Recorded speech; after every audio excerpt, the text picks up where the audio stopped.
Mesdames et messieurs, bonjour et merci de nous retrouver sur votre site d'information pour cet autre numéro de votre émission L'actu en question. Elle est bien loin derrière nous, la période où les matchs de football attiraient du monde dans les stades des Ivoiriens. Ligue 1, Ligue 2, aucun de ces championnats ne séduit aujourd'hui les jeunes. Comment expliquer cela et qu'est-ce qu'il faut pour y remédier? Votre émission s'intéresse à la question. Regardez.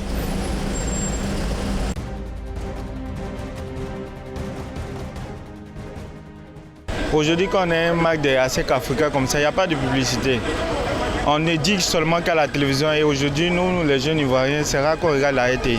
Je pense que le championnat européen est mis en avant. Il y a une publicité qui est faite autour pour mettre en avant déjà ces championnats-là. Contrairement au championnat africain. Bon, si je dois prendre l'exemple du championnat ivoirien, on ne sent pas trop d'engouement autour du championnat ivoirien déjà parce qu'il n'y a pas de publicité, on ne fait pas trop de publicité à la télé. Nous-mêmes, notre fédération n'est pas bien structurée. Il n'y a pas une bonne structuration. Donc tout ça là, tout ce manque-là fait qu'aujourd'hui, nous, on n'arrive même pas à, comment on appelle, on n'arrive même pas à promouvoir nous-mêmes notre football. Les jeunes, la plupart du temps, sont des pères de famille et tout ça là, qui ne sont pas bien payés.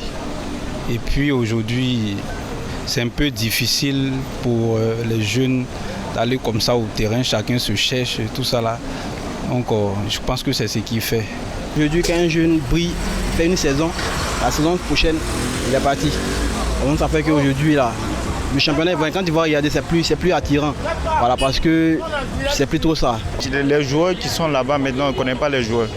Or, avant, quand on dit, bon, il y a Zézéto, il y a Bébéto qui doit venir jouer tout, il y a ça, tu vois, non, ça apporte un certain... Et puis, il y avait les grands noms, mais maintenant, il n'y a plus de grands noms. Bon, on va pas mentir, on va pas se mentir, le championnat ivoirien n'est pas aussi attractif que les championnats européens. Raison pour laquelle on n'est pas trop... On ne part pas trop au stade par rapport à aller à s'asseoir plutôt à la maison et puis suivre les championnats européens. Voilà. Le niveau n'est pas élevé. Voilà, et puis aujourd'hui, comment on appelle ça? Les centres d'information.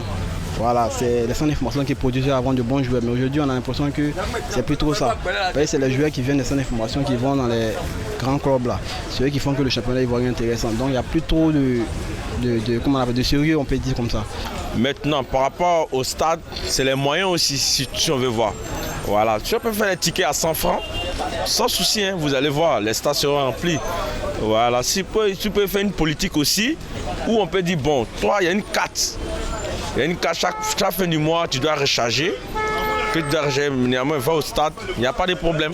Voilà, c'est ce que moi je vois, quoi. S'il y a les joueurs qui sont au terrain, ils jouent n'importe quoi même, ils ne sont même pas concentrés. Quand ils arrivent dans un autre pays, dans un autre club comme ça, là, ils jouent tous les ballons. Mais quand ils sont fiers, ils ne savent pas ici, ça pour s'amuser, ils ne savent pas. C'est un peu ça. Ouais. Puis le football produit même en Afrique, mais disons que c'est médiocre. C'est médiocre. Je trouve que quand ils vont en Europe, là-bas, il y a le professionnalisme. Vous voyez un peu. Voilà.